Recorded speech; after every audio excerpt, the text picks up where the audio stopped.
3장. 다윗이 헤브론에서 낳은 아들들은 이러하니 맏아들은 아들들은 암논이라 이스루엘 여인 아히누함의 소생이요, 둘째는 다니엘이라 갈멜 여인 아비가일의 소생이요, 셋째는 압살롬이라 그슬 왕 달메의 딸 마하가의 아들이요, 넷째는 아도니아라 학기제의 아들이요, 다섯째는 스바데라 아비달의 소생이요, 여섯째는 이드루함이라 다윗의 아내 에글라의 소생이니 이 여섯은 헤브론에서 낳았더라. 다윗이 거기서 7년 6개월을 다스렸고 또 예루살렘에서 33년을 다스렸으며 예루살렘에서 그가 낳은 아들들은 이러하니 시므아와 소밥과 나단과 솔로몬 네 사람은 다 암미헬의 딸 박수아와 박수아의 소생이요, 또 이팔과 엘리사마와 엘리벨렉과 노가와 네벡과 아비하와 엘리사마와 엘야다와 엘리벨렉 9사람은 다 다윗의 아들이요, 그들의 누이는 다말이며 그 외에 또 소실의 아들들이 있었더라.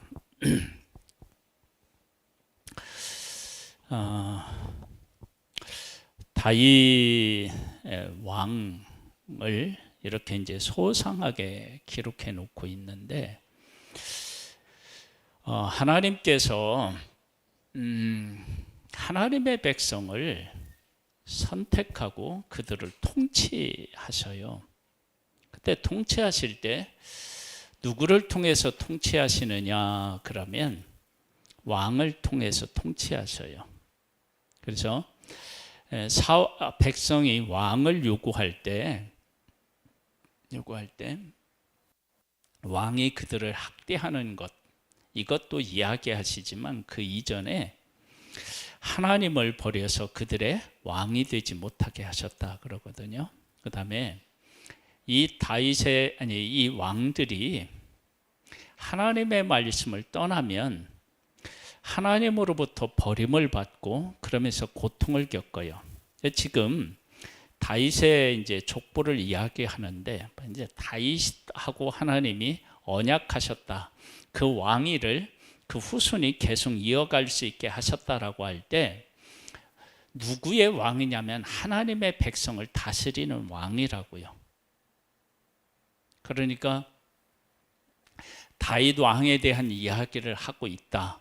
그리고 솔로몬과 그 후손에 대한 이야기가 이제 나오는데 그들에 대한 이야기를 하고 있다라고 하는 것은 다른 말로 얘기하면 지금 하나님의 백성들에 대한 이야기를 하고 있다라고 하는 거예요. 왜냐하면 그들이 통치하고 다스리는 자들이 누구냐? 하나님의 백성인 거예요. 그래서 솔로몬 왕이 하나님 앞에 지혜를 구할 때 하나님의 백성들을 다스릴 때 그 백성들로 하여금 선악간에 알 수 있도록 그들을 다스릴 수 있도록 지혜를 달라고 그랬을 때 하나님이 그 기도를 기쁘게 받으셨다고요. 그렇다면 이걸 잘 이해를 하셔야 돼요. 예수님이 이 땅에 왜 오셨죠? 우리를 위해서 오셨다고요. 더 쉽게 얘기하면 나를 위해서 오셨어요. 그래서 예수님이 하시는 모든 일들은 하나님께서 우리들에게 무엇을 해주기를 원하셨는지를 알 수 있다고요.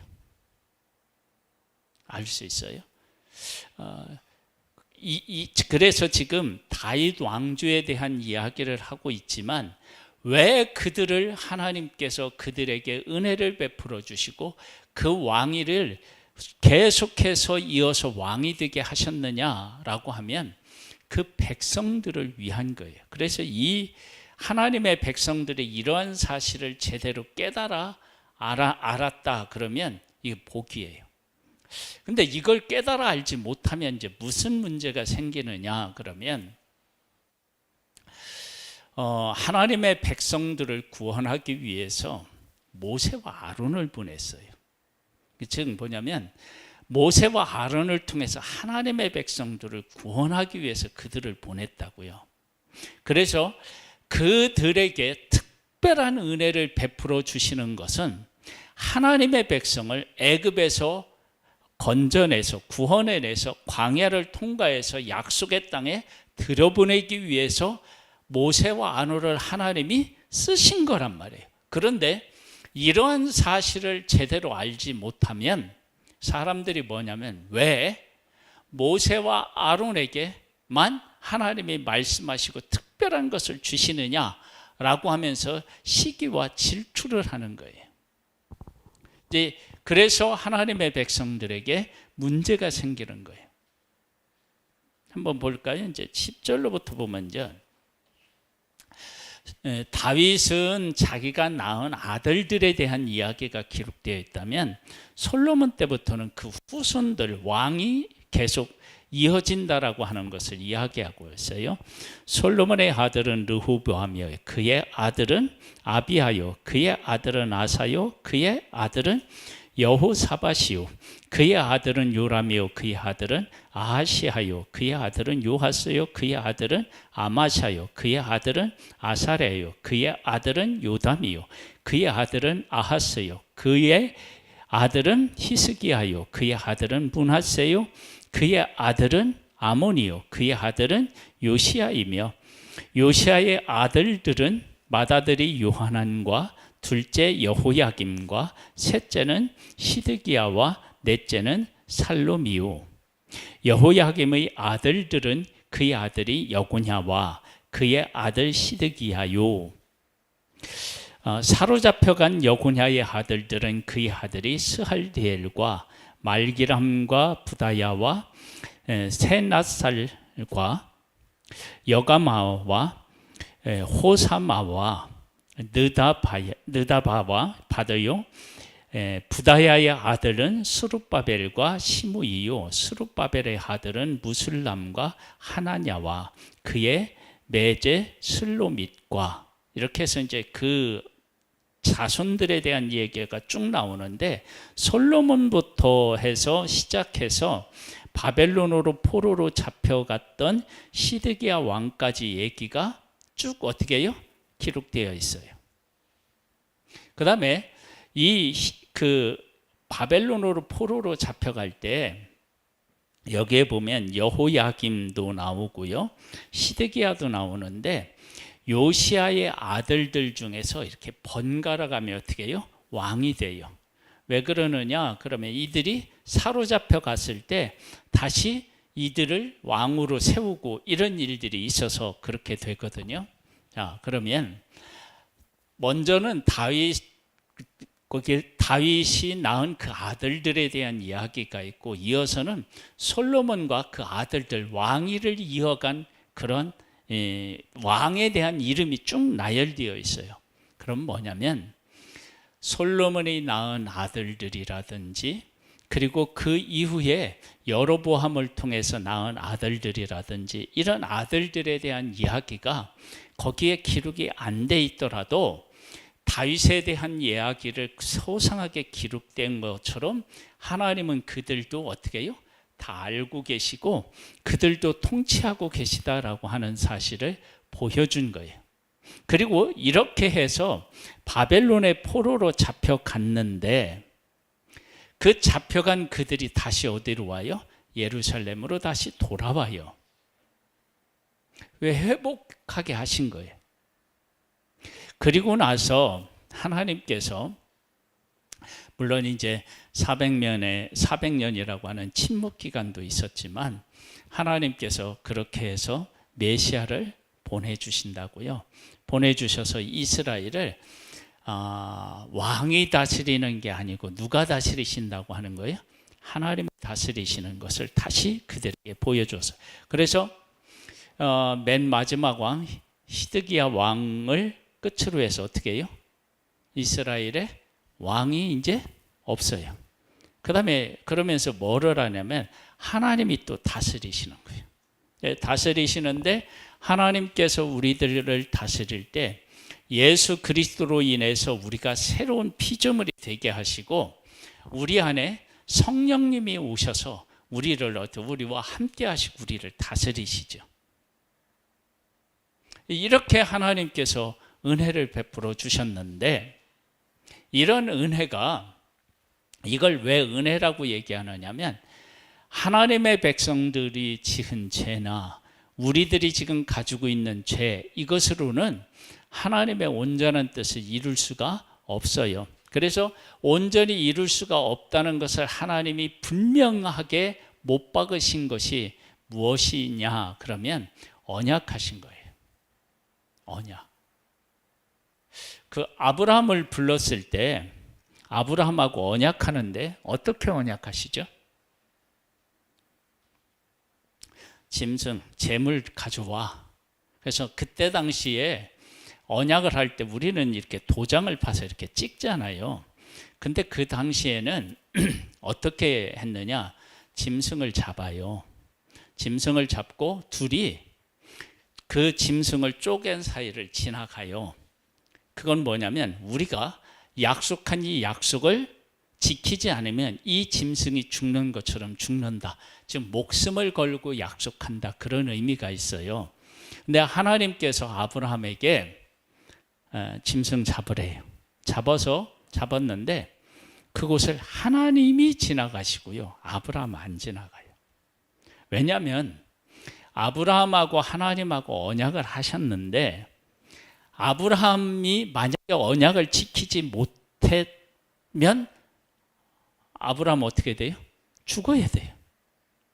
그러면 하나님의 언약하신 것이 이거 끝나잖아요. 그래서 영원히 그 언약을 지키실 하나님만 거기 지나가시고 아브라함은 안 지나가요.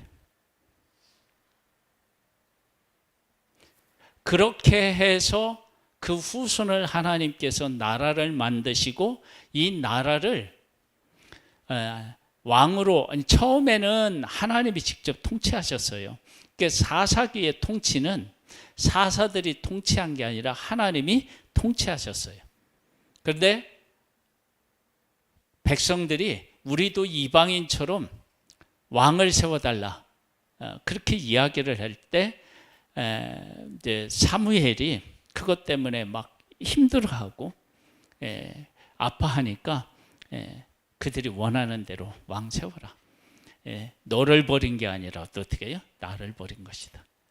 그러면서 이제 왕의 제도를 하나님이 허락하시면서 너희들이 지금 왕을 요구하지만 나중에는 너희들 왕 때문에 나한테 부르짖게 될 것이다. 그때 내가 너희들에게 응답하지 않겠다. 그렇게 하나님이 약속하셔요. 그런데 하나님께서 하나님의 백성을 버리지 않고 하나님의 백성과 끝까지 함께 하시겠다라고 하는 의미로 다윗과 아브라함하고도 언약을 세우시고 왕으로서는 어떻게 해요? 다윗하고도 언약을 세우셔요. 그렇게 세우셔서 그 언약을 누가 이루어 가시느냐 그러면 하나님이 이루어 가시는 거예요. 그래서 하나님이 이루어 가시면서 어떻게 이루어 가시느냐 그러면 이 다윗에 대한 이야기가 나와요. 이렇게 나왔어요. 그런데 이렇게 나왔지만 다윗이 안고 있었던 문제가 많았어요. 성경에서는 밧세바 외에는 하나님을 거스린 일이 없다고 얘기를 하지만 그 한 가지가 미친 영향, 파장은 엄청났어요. 그래서 아들 중에서 몇 명이요? 2명이 반역을 해요. 신하가 반역을 해요. 이런 일들이 있었다고요. 그리고 왕이 되었을 때 사울은 죽이려고 해요. 이런 일이 있었을 때 하나님께서 언약한 다윗을 보호해 주셔서 왕이 되게 하셨다고요. 그러면 이 왕이 되게 한 이 다윗하고 하나님이 언약하셨으니까 그 후손에게도 하나님이 하신 언약대로 이루셔서 그 백성들로 하여금 어떻게 되냐면 버린 것이 아니라 바벨론의 포로로 잡혀갔다가 다시 어떻게 해요? 돌아오게 하셔서 그 약속의 땅에서 살게 하셨어요. 그 다음에 바벨론에 왜 포로로 잡혀가게 하셨느냐? 그러면 그런 이유들을 여러 가지에서 찾을 수 있어요. 성경에서는 그것을 우리에게 분명히 가르쳐 주시는데, 하나님의 백성이 하나님이 주신 땅에서 계속 범죄해서 이 땅이 완전히 더러워져 버렸어요.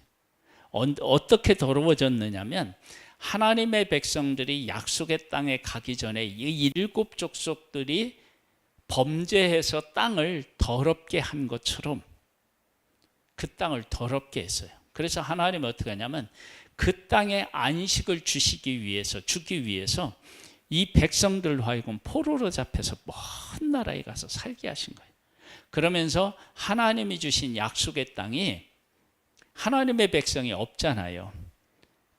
별 볼 일 없는 사람만 이렇게 남아 있는데, 그 땅이 그렇게 하나님의 백성이 떠나서, 범죄한 백성들이 떠나서 그 땅을 안식하게 하셔요.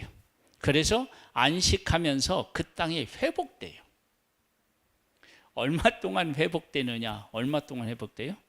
70년 동안. 그러니까 이 70년 동안 회복된다라고 하는 것이 하나님의 백성들이 하나님의 주신 약속의 땅을 얼마나 심하게 망가뜨려 놓았는지를 알 수 있어요.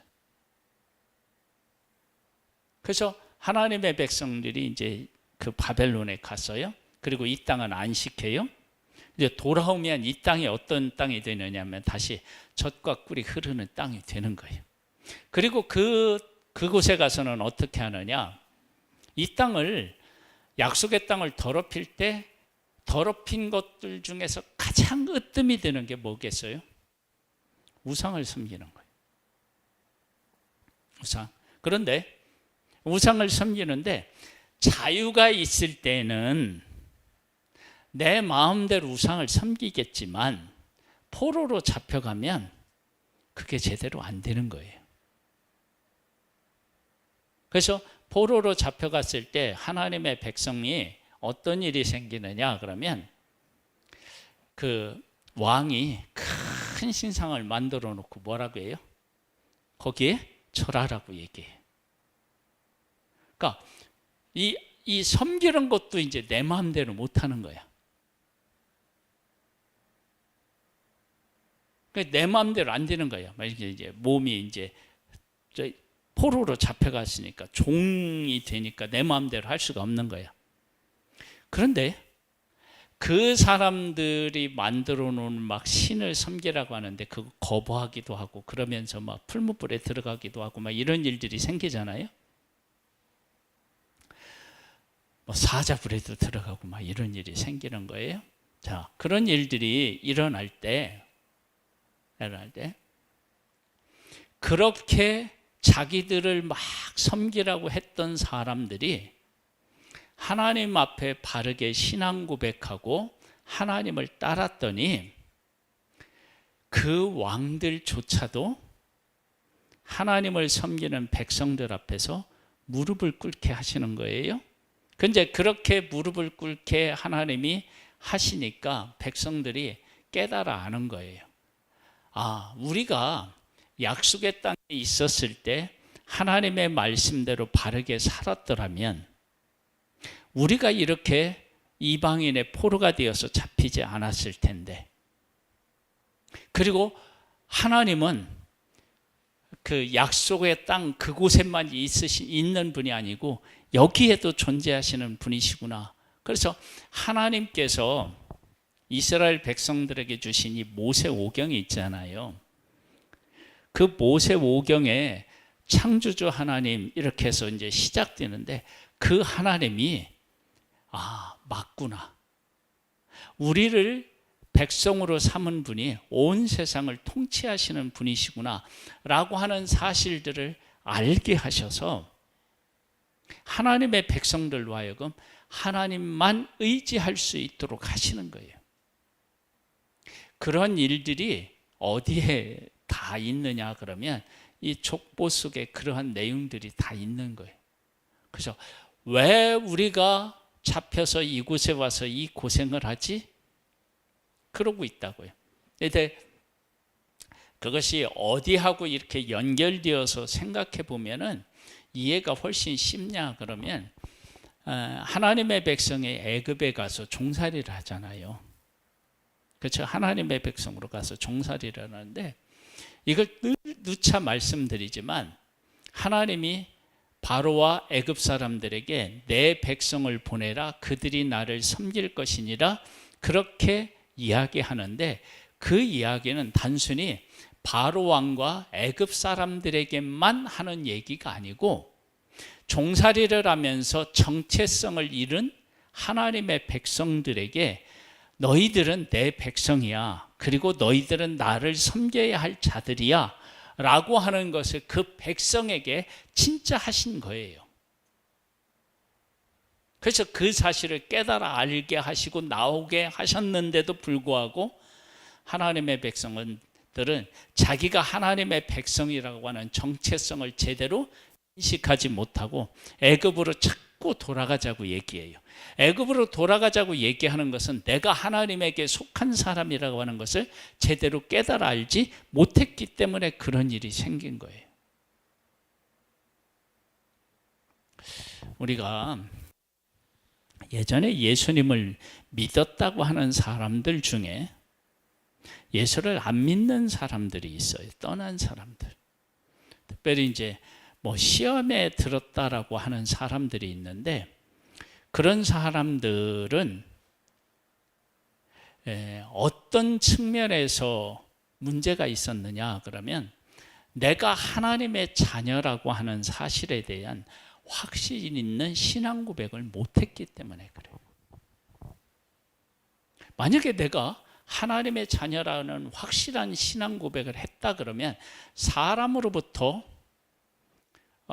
실망했다 할지라도 누구를 바라보겠어요? 하나님을 바라본다. 그 예를 아주 그 피부에 닿을 만큼 설명할 수 있는 게 뭐냐 그러면 돈. 여러분 돈 때문에 사람들이 얼마나 울고 웃는 일들, 가슴 아픈 일들이 많아요. 그렇죠? 그런데 그렇게 돈 때문에 울고 웃었을 때 그 문제를 해결하려고 뭘 추구해요? 돈을 추구해요. 그러면서 사람이 만들어낸 말이 있어요. 돈은 안 속이고 뭐가 속인대요? 사람이 속인대요. 이 말을 우리가 믿는 하나님에게 적용하면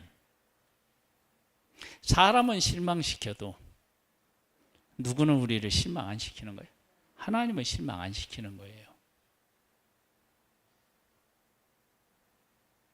그런데 그 하나님을 만나지 못하면 사람으로부터 입은 상처가 더 커서 하나님을 섬기는 일을 포기해요.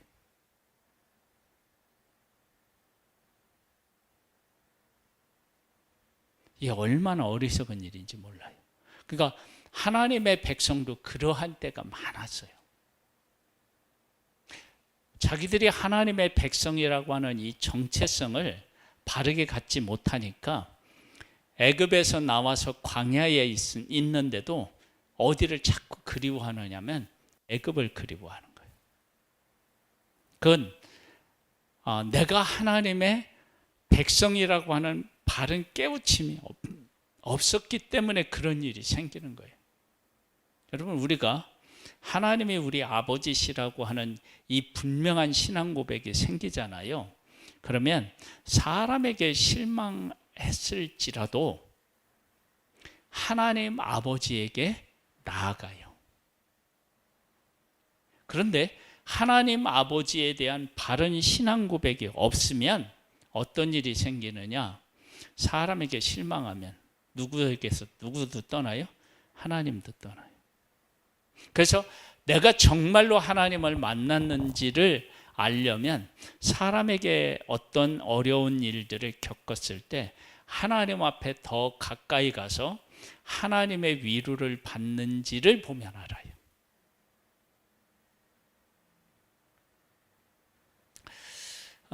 성경에 이제 뭐 술에 대한 얘기를 많이 할 때 제가 이제 술 취하지 말라라고 할 때 그 술 취하는 것을 술을 먹고 비틀거린 것을 얘기하는 게 아니에요. 물론 그것도 말하겠지만 진짜 술 취한다는 게 뭐냐 그러면 답답하고 힘들고 어려운 일이 있을 때 술이 생각나면 술에 취한 거예요. 네? 여러분 맥주를 좋아하는 사람은요 갈증이 나면 물이 생각나지 않고 뭐가 생각나요? 시원한 맥주가 생각나요. 그게 취한 거예요. 그러니까 술 취하지 말라는 것은 내 삶에 일어나는 모든 일, 어떤 일이든 내가 먼저 생각나고 나 함께 풀자 그 얘기예요. 여러분 예수 안 믿는 사람은 어려운 문제 있었을 때 뭘로 풀어요? 대부분 술로 풀어요. 그래서 술의 마음을 빼앗긴 거잖아요. 그게 아니라 어떤 문제가 있을 때 하나님이 생각나고 하나님 앞에 풀어야죠. 그게 이제 술 취한 거예요. 그러니까 술 취하지 말라는 거야.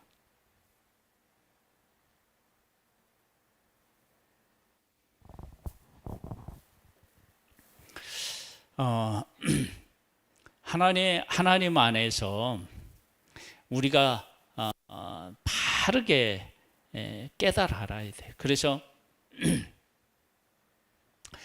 하나님이 어떤 하나님이신지를 알아야 돼요. 그래서 지금 그 역대상에서 나오는 1장부터 9장까지의 이 족보 얘기가 쭉 나오는데 이 족보 얘기 속에서 하나님이 하나님의 백성들에게 하고 싶은 얘기가 뭐냐면 너희들은 내 백성이다. 그러니까 내 백성이라고 하는 것을 분명하게 이야기하고 있고요. 그 다음에 너희들이 내 백성이기 때문에 너희들은 내 백성처럼 어떻게 해요? 살아야 한다. 그걸 분명히 얘기하는 거예요.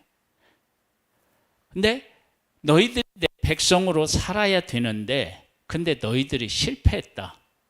그럴 때 무엇을 기억해야 되냐면 나는 너희들과 언약을 맺은 언약의 하나님이다. 그걸 잊지 마라.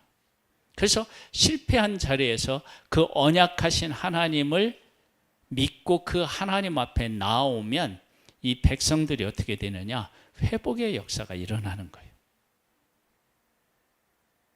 하나님께서 하나님의 백성들에게 그렇게 지금 이야기하고 있어. 그래서 이 백성들에게 이 족보를 통해서는 너희들이 누군지 어떻게 살아야 되는지 그런데 너희들이 그렇게 내 뜻대로 살지 못해 포로로 잡혀갔지만 내가 너희들과 언약했기 때문에 그 언약을 이루기 위해서 너희들을 회복시켰잖아. 그러니까 그 언약을 잊지 말고 언약으로 다시 돌아와서 나와 함께 너희들의 삶을 새롭게 했으면 좋겠다. 그런 내용이 이 족보 안에 들어있다고요.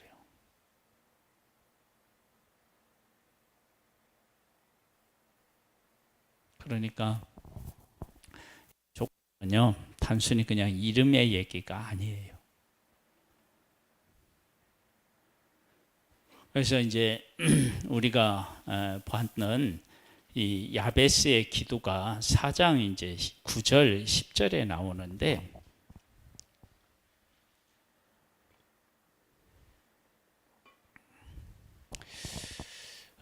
야베스는 그의 형제보다 귀중한 자라. 그의 어머니가 이름하여 이르되 야베스라 하였으니 이는 내가 수고를 낳았다 함이었더라. 야베스가 이스라엘 하나님께 아뢰어 이르되 주께서 내게 복을 주시려거든 나의 지역을 넓히시고 주의 손으로 나를 도우사 나로 환난을 벗어나 내게 근심이 없게 하옵소서 하였더니 하나님이 그가 구하는 것을 허락하셨더라. 이 얘기를 족보 중간에 또 이렇게 끼워 놓은 것은요, 야베스가 하나님을 찾고 하나님을 앞에 기도하고 하나님을 의지했더니 그의 인생이 바뀌었어요. 하나님께서 하나님의 백성들에게 뭐라고 얘기하냐면, 너희들이 지금 환난을 당해서 바벨론의 포로로 잡혀갔다가 왔어요. 왔는데 에스더, 느헤미야, 에스라 이 여기를 읽어보면 돌아오고 났는데도 환난과 핍박은 여전해요. 그때 너희들이 내게 기도하고 나를 구하면 이런 모든 환난 가운데서 내가 너를 건져내서 너희의 지경을 넓게 하고 근심이 없게 내가 해주겠다 라고 하는 하나님의 메시지가 여기에 있는 거예요.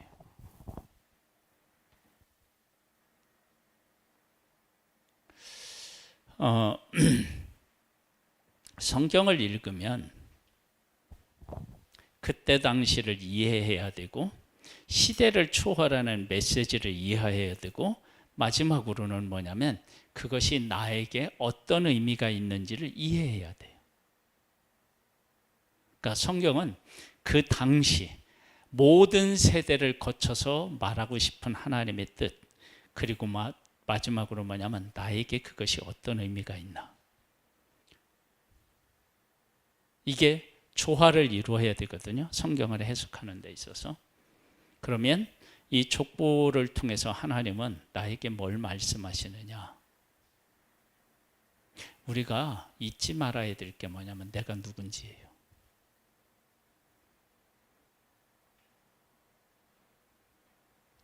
내가 누군지를 잊지 말아야 돼요. 하나님의 백성은 애굽에서 종살이를 하든 바벨론의 포로를 잡혀가든 그들은 언약의 백성이었다고요. 그것을 족보를 통해서 깨닫게 하는 거예요. 그러니까 우리는, 나는 누구예요? 하나님의 자녀예요. 그걸 잊으면 안 돼요. 그러면 하나님의 자녀, 언약의 백성이기 때문에 하나님이 그들과 하신 언약을 하나님이 이루셔서 다시 약속의 땅에 와서 살게 하셨다고요. 그럼 우리가 하나님의 자녀라면 하나님의 자녀는 하나님 아버지와 함께 살도록 되어 있다고요. 그래서 우리가 비록 잘못한 일이 있다, 죄를 지었다 할지라도 그 죄를 해결할 수 있는 구약에는 제사제도가 있었고 신약에는 예수 그리스도가 계신 거예요. 그래서 우리가 예수 그리스도 앞에 나아가서 회개하고 죄 씻음을 받고 하나님하고의 관계를 다시 회복해서 하나님과 함께 새로운 인생을 살아가도록 하나님이 하셨다고요. 그것을 잊지 않고 그 가운데 거해서 우리의 삶이 하나님 안에서 복되기를 주님의 이름으로 축복합니다.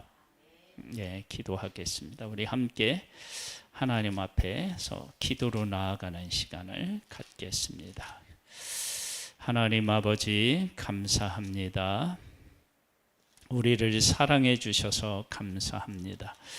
우리의 삶이 하나님 안에서 온전해지기를 원합니다. 우리가 온전해